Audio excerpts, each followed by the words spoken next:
Isipin ninyo, nag-witness dito. May 2022. 2 days later, nilooban yung bahay. So, umimik po sila ng pulis, pulis. Dapa.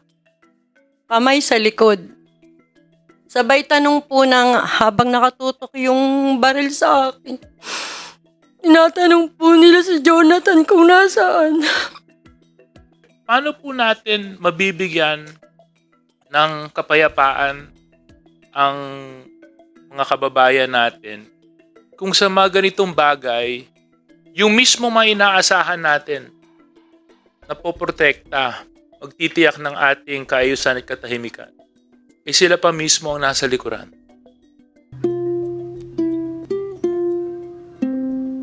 Hindi ko na masikmura talaga, Mr. Chair, tila parang lubos ng binabastos ang ating kagalang-galang na Kongreso at ang mga miyembro ng bumubuo ng komitibang ito.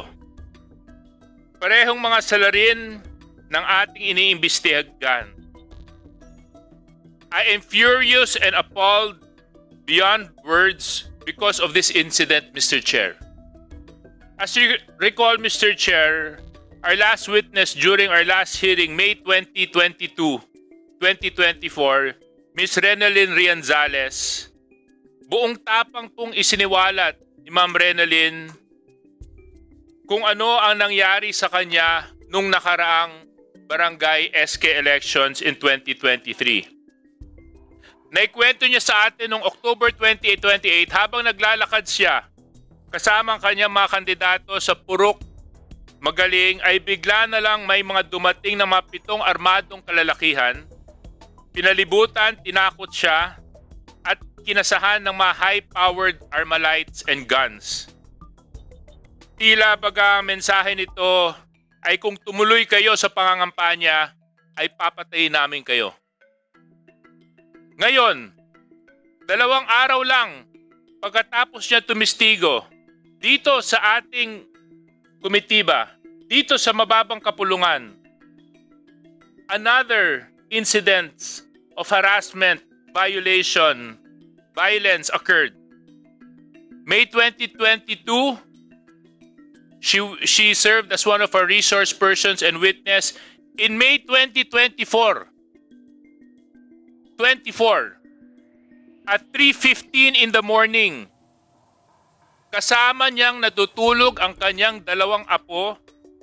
Alas 3 ng umaga, madaling araw, bigla na lang nilooban ng mga grupong armadong kalalakihan. Gaya ng dati, na nakamaskara, gaya ng dati, may dalang high-powered armalites, gaya ng dati, tinutukan ang ating witness. Mr. Chairman, this tramples on the very essence of our legislative process. This tramples upon the very essence of our democracy.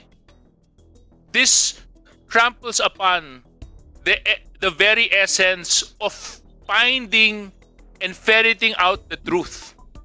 Isipin ninyo, nag-witness dito. May 2022. 2 days later, nilooban yung bahay. Anong paliwanag natin doon? Atin na pag-alaman, mga active police ng Lucena ang mga ito, Mr. Chair. It's the same pattern. This certainly cannot be a mere coincidence. Kagaya ng dati, klaro ang mensahe nito. Masasamang loob na hoodlum. Kung tumuloy kayo, Ma'am Renalyn Rianzales, sa pagpapastestigo laban sa pulis, papatayin namin kayo. Mabuti na lang, Mr. Chair, na itong mga pulis na ito ay nahuli pagkatapos ng insidente base sa mga reports na natanggap ng inyong abang lingkod. Kasalukuyan pong nakakulong ang mga pulis na ito.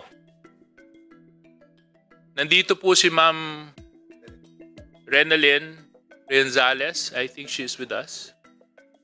Nandito po siya. Andiyan ba si Renalyn Rian Salas? Ma'am, gusto ko lang po iparating sa iyo na taus-puso po akong nagpapasalamat sa iyo.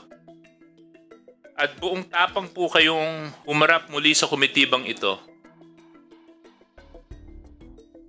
Kasi kung hindi nyo po ipapakita ang lakas ng loob at ang tiwala sa Kongreso, hindi po natin maiaayos ang mga problemang hinaharap ng ating bansa pagdating sa mga halalan. Mr. Chair, can you imagine what happened to her during the barangay elections? 2 days after she testified in this committee, the acts were committed against her again.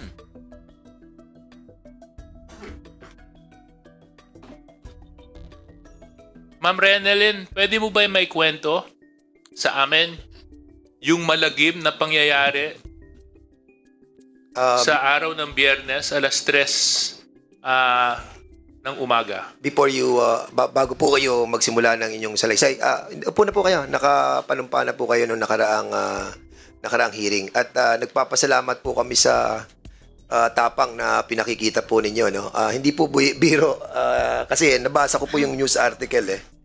And all the members have the copy of this news article, and at the same time, nagulat din po kami that after our investigation, 2 days after, ay nilusob ang bahay ni Ma'am Rian Sales, Renalyn Rian Sales.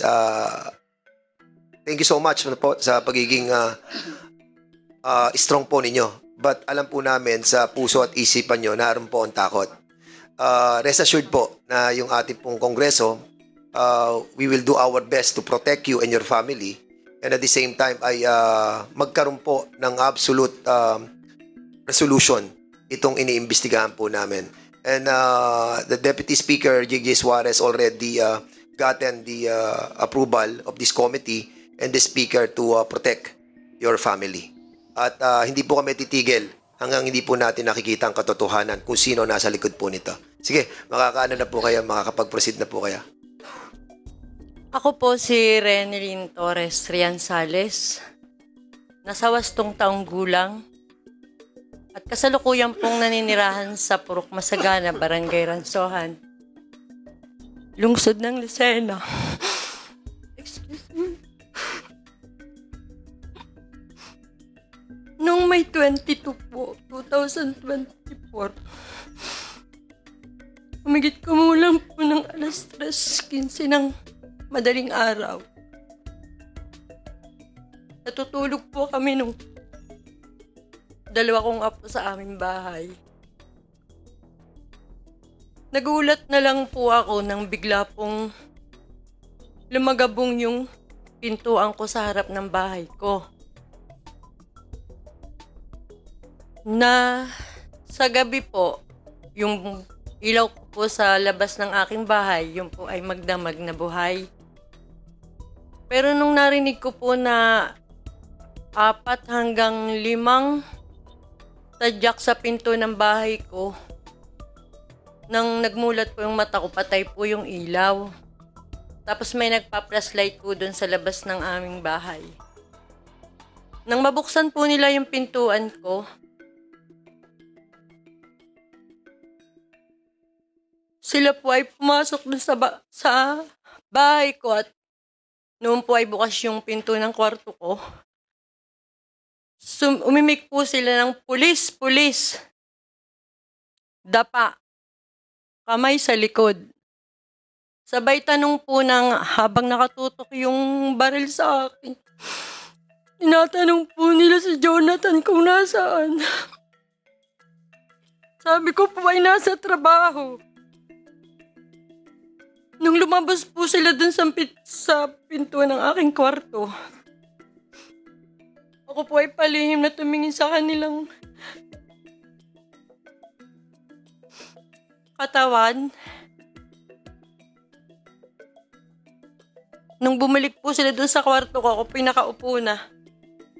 Pinaslight po nila yung aking mukha. Tinanong po uli nila ako kung nasaan si Jonathan. Sabi ko po ay nasa trabaho. Saan daw po nagtatrabaho? Sabi ko po sa Laguna. Ang pinagtataka ko po,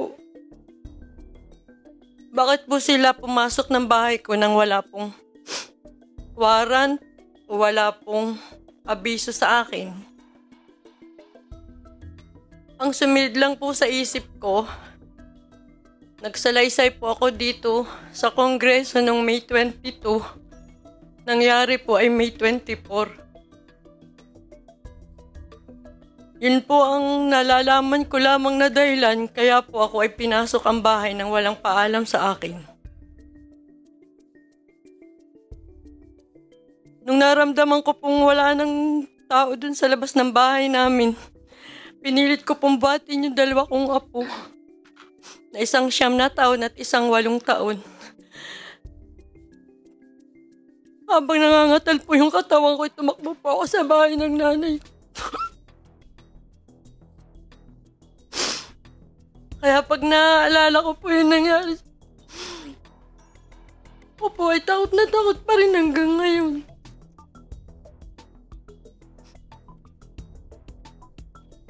Ako po ay nananawagan sa hepe po ng national. Sana po ay mapadali po yung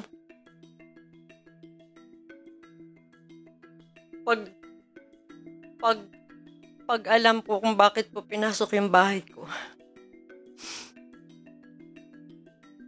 Hanggang ngayon po talaga ako po ay takot na takot pa rin.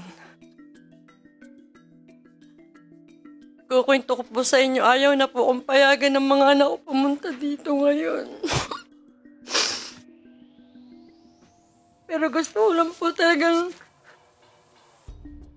magkwento sa inyo na ganun po yung nangyari sa akin.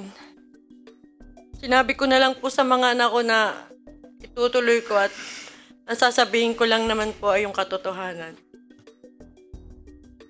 Yun lang po at salamat. Congressman, I think Congressman JJ, this is not only a direct attack on them but a direct attack to us. Dahil po they wanted to obstruct yung ating pong ginagawang investigasyon, and by doing that ay yung fear factor that they wanted to employ upon you for you not to attend on this hearing. And for that, it is really an attack to this institution.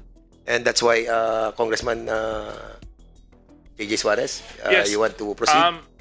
Mr. Chair, you know, I've been a congressman for 4 years, 5 years now. And previous to my position, you know, my parents also became representatives of the district that they used to represent. And I think this is the first time lang that I can recall na may ganitong pangyayari. Na merong tumistigo sa mababang kapulungan at ikwento yung karanasan niya kung saan tinakot, pinalibutan, tinutukan,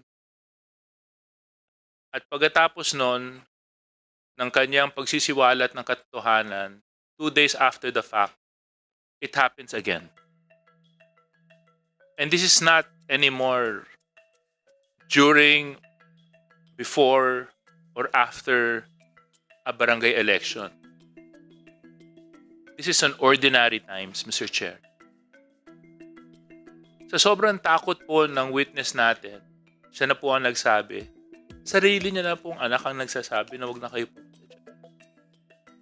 Mr. Chair, paano po natin mabibigyan ng kapayapaan ang mga kababayan natin kung sa mga ganitong bagay, yung mismo mga inaasahan natin na poprotekta, magtitiyak ng ating kaayusan at katahimikan, eh sila pa mismo ang nasa likuran.